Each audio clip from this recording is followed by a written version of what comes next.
Hola, hola, queridas y queridos oyentes, les damos la bienvenida a un nuevo episodio de Voces de la Guajira, el espacio en donde las comunidades étnicas no son solo protagonistas, sino también maestras de resistencia, cultura y sabiduría. Yo soy Cristian y hoy me acompaña una invitada muy especial, Juliet Ayala, estudiante de Ciencias Políticas en la Escuela de Ciencias Jurídicas y Políticas de la UNAD. Juliet ha trabajado de cerca en el análisis profundo de la comunidad wayuu y nos trae hoy 3 temas que, sin duda, nos van a tocar el corazón y nos invitarán a la acción. Hola Cristian, muchísimas gracias por esa introducción tan cálida.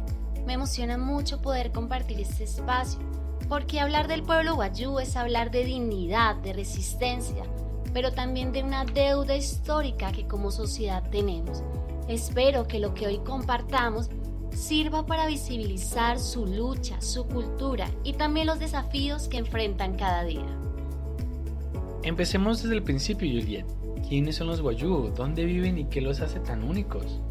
Excelente pregunta, Cristian. Los wayuu son una comunidad indígena que habita principalmente en la península de La Guajira, al norte de Colombia, extendiéndose también hacia Venezuela. Son el grupo indígena más numeroso del país. Se estima que hay más de 380.000 wayús organizados en más de 18.000 familias. Lo que los hace únicos no es solo su número, sino su cultura viva. Su idioma, el wayuu naiquí, pertenece a la familia lingüística arawak y posee 2 variantes dialectales. Su estructura social se basa en clanes matrilineales, lo que significa que la herencia y la pertenencia al clan se transmite por línea materna. Tejen mochilas, hamacas, chinchorros, toda una simbología espiritual profunda. Pero a pesar de esta riqueza cultural, viven una situación crítica. ¿Sabías, Cristian, que en el 2024 se registraron 691 casos de desnutrición infantil solo en La Guajira? Eso representa más del 60% de los casos de todo el país. Y en lo que va del año, 35 niños wayuu han fallecido por causas asociadas a la desnutrición. Las cifras son realmente alarmantes. Escuchar eso es verdaderamente desgarrador. Esas cifras no deberían ser normales en ningún rincón del mundo, y menos en una nación que se precisa de ser multicultural. Totalmente de acuerdo, Cristian. Es importante entender que esta crisis no es nueva. Es producto de años de abandono, de exclusión, de promesas rotas. La comunidad wayuu enfrenta problemas estructurales, como la falta de acceso a agua potable, servicios de salud inexistentes, escuelas lejanas o precarias. Y lo más doloroso de todo es que hay recursos asignados, pero muchas veces la corrupción los desvía antes de que llegue a quienes realmente lo necesitan. Juliet, o sea, tú hablas de corrupción, de que hay recursos. ¿Tienes algún ejemplo concreto sobre eso? Sí, uno de los casos más escandalosos en este tiempo fue el tema de los carrotanques. El gobierno destinó fondos para llevar agua potable a las rancherías wayuu mediante carrotanques, pero el proyecto no se ejecutó de forma transparente. Se denunciaron sobrecostos, contratos amañados y al final el agua no llegó. Mientras tanto, en las rancherías, los niños mueren por deshidratación y enfermedades derivadas de beber agua contaminada. Es increíble cómo el abandono puede convertirse en una forma de violencia institucional. ¿Y esto cómo afecta a la identidad del pueblo? Afecta muchísimo. Cada niño que muere no es solo una vida que se apaga, es también un pedazo de cultura que se pierde. Porque los niños son quienes aprenden el idioma, las historias, los mitos, los cantos y los rituales. Cuando mueren, la lengua y la memoria del pueblo se debilitan. Estamos hablando de una crisis humanitaria, pero también de una crisis cultural. Y para ponerle un rostro a esta tragedia, quisiera compartir con nuestros oyentes el testimonio de María Clara, una madre wayuu que sufrió la pérdida de su hija Yamilet a causa de la desnutrición. Por favor, Cristian, cuéntanos esta historia. María Clara vivía en una ranchería remota de La Guajira. Su pequeña hija Yamilet, de solo 3 añitos, comenzó a mostrar signos de debilidad extrema. Su piel estaba seca, sus huesos se notaban prominentes y ya no tenía fuerzas para jugar ni para poder alimentarse bien.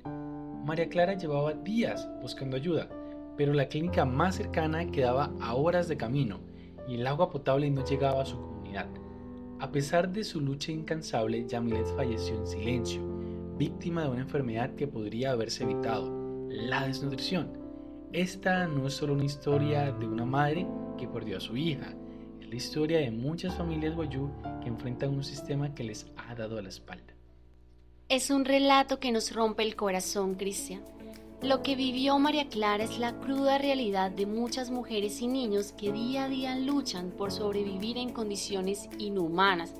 Y cada muerte así es una llamada de urgencia para que las autoridades y la sociedad no sigan mirando a otro lado.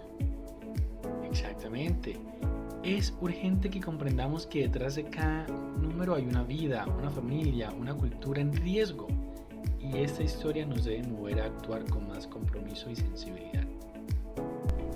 Ahora entrando al escenario número 3, hablemos del marco normativo. ¿Qué dice la ley sobre la protección de comunidades como la wayuu, Juliet? La normativa es extensa y sólida en papel.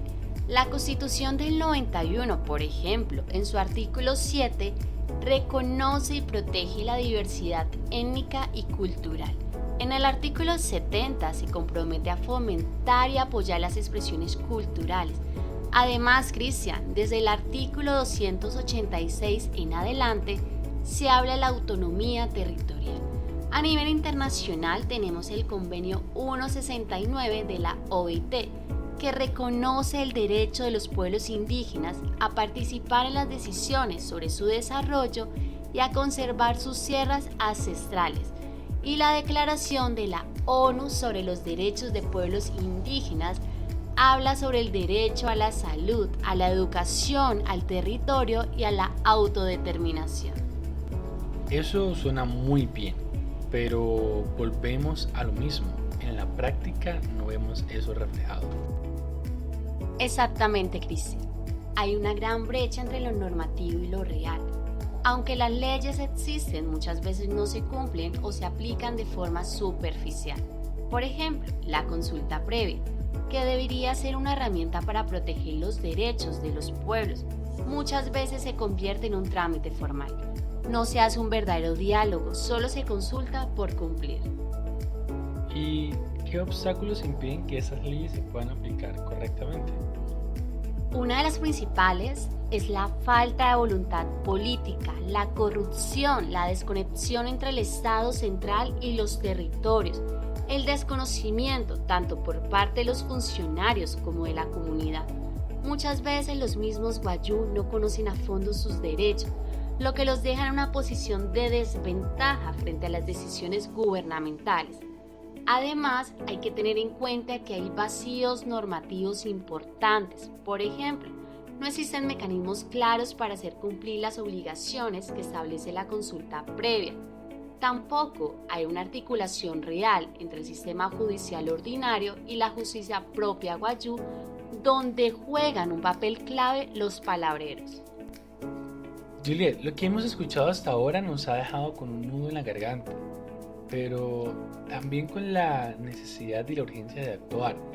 ¿Qué metodología propones para poder transformar esta situación? Cristian, después de analizar el contexto y el marco normativo, desarrolló un plan de acción con enfoque integral que busca no solo mitigar la crisis, sino también empoderar a la comunidad wayuu. La propuesta se estructura en 4 ejes estratégicos que describo a continuación, empezando por el fortalecimiento del conocimiento y el ejercicio de los derechos indígenas. Muchos wayuu desconocen sus derechos, lo que los deja en gran desventaja frente al Estado. Por eso propongo jornadas de formación en derechos indígenas dictada en lengua wayuu-naiki, capacitación de líderes comunitarios y palabreros que actúen como defensores de su territorio y su cultura, creación de material didáctico bilingüe adaptado a su cosmovisión. Un ejemplo práctico podría ser en la comunidad Uribia. Recibirían a juristas indígenas y expertos en derechos humanos, que capaciten a más de 40 líderes en procesos como la consulta previa, tutela y acceso a servicios públicos. Cristian, también quiero proponer la preservación de la identidad cultural wayuu a través de la etnoeducación. La pérdida de la lengua y las tradiciones es una amenaza real. Esta línea incluye talleres de tejido, música, cocina y narrativa oral con los sabedores de la comunidad. También integraciones de la etnoeducación en las escuelas rurales de La Guajira y creaciones de festivales interculturales wayuu anuales, liderado por jóvenes. Un ejemplo podría ser niños entre los 8 y 12 años aprenderían a tejer mochilas wayuu y contarían sus historias a sus clanes usando el idioma wayuu-naiki como parte de su círculo escolar. Y otra de las propuestas es la soberanía alimentaria con huertas comunitarias y educación nutricional. Para combatir la desnutrición de manera sostenible, propongo implementación de huertas familiares y comunitarias con hortalizas, legumbres y frutas, capacitarlos en agricultura sostenible adaptada al clima guajiro, formación de círculos de madres en salud nutricional, lactancia y alimentación local. Cada familia debe recibir semillas, herramientas básicas y formación para cultivar alimentos como yuca, batata, maíz y frijol, complementando así la dieta infantil. Y por último, Cristian, quiero proponer una red de apoyo interinstitucional. Nada de eso es posible sin articulación. Quiero que se vinculen instituciones como el ICBF, Ministerio de Salud, ONIC, SENA y universidades y ONG. Creación urgente de mesas wayuu de articulación para seguimiento y rendición de cuentas. Eso suena bastante bien estructurado, Juliet, pero ¿nos puedes comentar qué se necesita para que esto se pueda hacer realidad? Claro que sí, Cristian. Necesitamos varios recursos para poder llevar a cabo este proyecto, como recursos humanos, que nos acompañen líderes comunitarios, sabedores, traductores, también el apoyo de nutricionistas, pedagogos, abogados y voluntarios que sirvan en esta noble causa. Es necesario materiales como las semillas, las herramientas agrícolas, materiales didácticos, instrumentos musicales y equipos de cocina. Pero nada de eso se puede llevar a cabo sin los aportes estatales, fondos internacionales y donaciones privadas y alianzas con las ONG. Eso suena muy bonito, pero me gustaría saber cómo podríamos saber nosotros si este plan realmente está funcionando. Bueno, para que nosotros podamos saber si realmente está funcionando, hay indicadores muy concretos para evaluar los avances, como el número de familias participantes en las huertas, variación de los índices de peso y talla de los niños, cantidad de talleres que podemos ejecutar de educación, porcentajes de líderes capacitados en derecho, número de jóvenes que hablan wayuu-naiki con fluidez y la frecuencia de reuniones de las mesas interinstitucionales.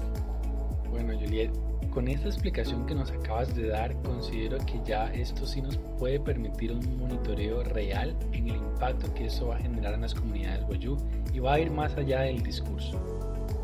Juliet, estamos llegando al final. ¿Qué reflexión te deja todo este proceso? Muchísimas gracias, Cristian, por esta gran invitación a tu programa. Creo que la principal enseñanza es que no solo se trata de cifras o diagnósticos, se trata de vidas, de niños que merecen crecer sin hambre, de madres que merecen respeto y de un pueblo que no quiere limosna sino dignidad. Los wayuu tienen el conocimiento, la fuerza, las tradiciones. Lo único que necesitan es que el Estado y la sociedad dejen de ignorarlos. Cada vez que el agua no llega, cada vez que un niño muere, no solo falla el gobierno, fallamos todos como sociedad. Pero también creo en la esperanza, en que proyectos como este, si se ejecutan con amor y justicia, pueden cambiar el rumbo. No podemos salvar el mundo, pero sí podemos empezar con una comunidad, un niño, una palabra, un tejido y una nueva historia. Gracias, Juliet. Gracias por tu compromiso, por tu voz clara y valiente. Y a ustedes, gracias por escuchar, porque cada escucha es una semilla que sembramos y una vida que cambia. Nos escuchamos en el próximo episodio de Voces de la Guajira.